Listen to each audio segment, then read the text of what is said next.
Kia ora koutou katoa, ngā mihi nui ki koutou, and thank you for the opportunity to speak to you today toward the end of what I hope has been a fruitful week of discussion, debate and different perspectives. And it's all being delivered in formats that might be a little different to what we're used to. That's because in a few short months, our worlds were turned upside down. And while in many ways we're still in the middle of a tumultuous and changeable period in our history, now is the precise time that we should be asking ourselves, what next? So let me start first of all with a thank you to Paul and everyone who's been part of Visionweek, whether you've been speaking, contributing ideas, or simply listening, because we are navigating new waters and we all have a role to play in what comes next. And it's that which I'd like to speak to you a little bit about today. But before I kick off, a quick reflection from me. In the midst of our response to COVID-19, somewhere in the middle of lockdown, I received a letter. Now, this in itself is not remarkable. With people having a bit more time on their hands, perhaps unsurprisingly, we got a bit more correspondence than usual. Now, I don't have a chance to read every single letter that comes my way, but I do make a point of reading all of the letters that come from children. For me, they're a bit of a guide on whether we're doing enough to look above the horizon, to think about not just the here and now, but the future. Children, they look at challenges differently. Homelessness makes absolutely no sense to a child. Why can't we just house everyone? Ignoring climate change is not an option when you're a child. Inaction is as good as telling them that it's their problem, not ours. And plastic, especially straws, are weapons of destruction in the eyes of turtle-loving children who put animals before convenience. These are the letters and words and hopes of children. And while there may have been a brief change of topic for them during lockdown, these hopes haven't changed. But perhaps our approach should. And so it was one day, while in the midst of a pile of letters from both children and adults, that I read one that had a very simple phrase in it that stood out to me. It's a phrase that is common in the space of aid, development and resilience.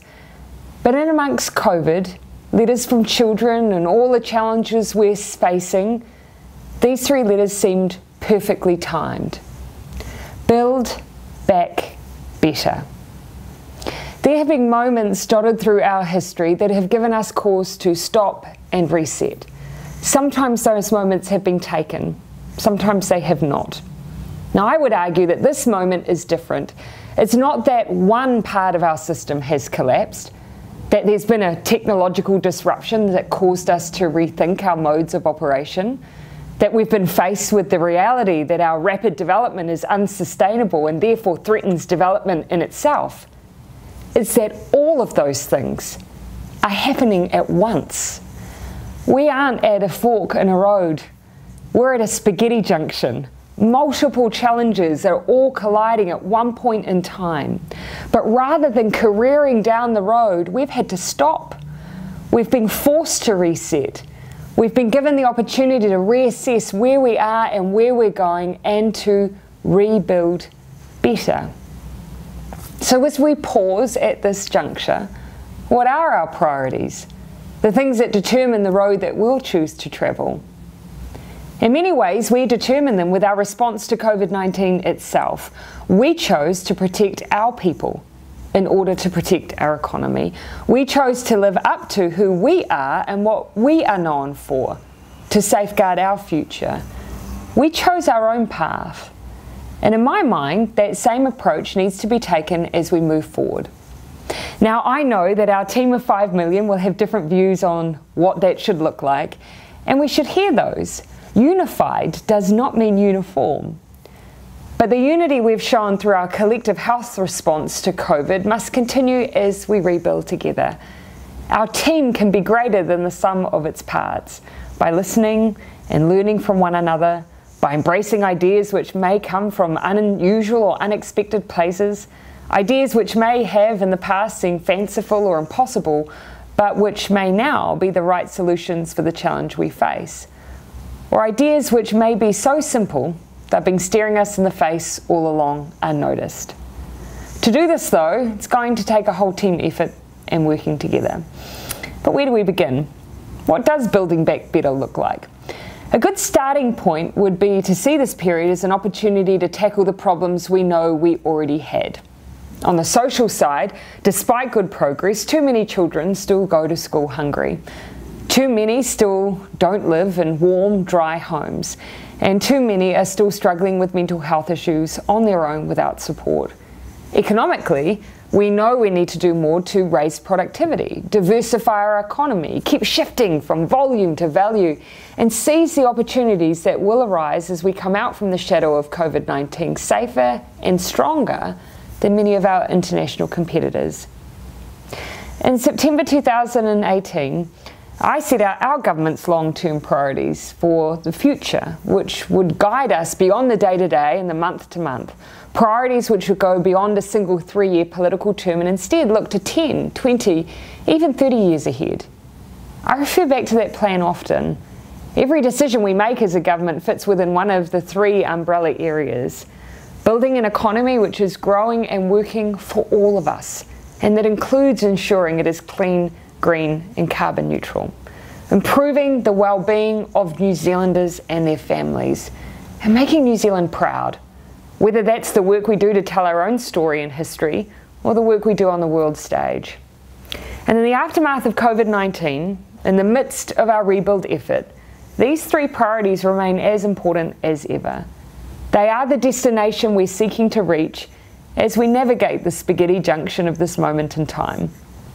In fact, if anything, this is the time and opportunity to speed things up. You will have heard us talk several times before about our economic plan to deal with the global impact of COVID-19. It's been based on the different needs at each stage, starting with the initial phase where a quick and definitive response was required. Here, we sought to cushion the blow of COVID by providing a wage subsidy to support businesses and their workers, even before we went into lockdown.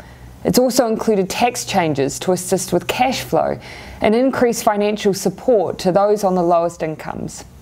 The second stage has all been about recovery and providing ongoing support as we move out of the lockdown, for instance. That's included things like an extended wage subsidy scheme and sector support packages for tourism, sports and the creative sector have all been taking a heavy blow from COVID.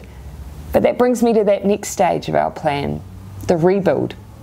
Here we've already set aside investment to support job creation and growth by addressing our infrastructure deficit, building more public houses, for instance, dealing with long-term issues like pest eradication and water quality through our Jobs for Nature Fund, and finally dealing with our skill shortages by making all apprenticeships free. This is the time to accelerate the solutions to the problems we already had. It's the time to build back better. But it's also a time for ideas and collaboration, which is why our team in government is doing what we can to draw together the best ideas from the best brains to implement the best solutions to these problems. And that's why I was so keen to speak with all of you today. We all have a vested interest in New Zealand coming out of these times better than before. This is our home. It's where we live, work and play. It's where our friends are and it's where we raise our children. And those children write letters.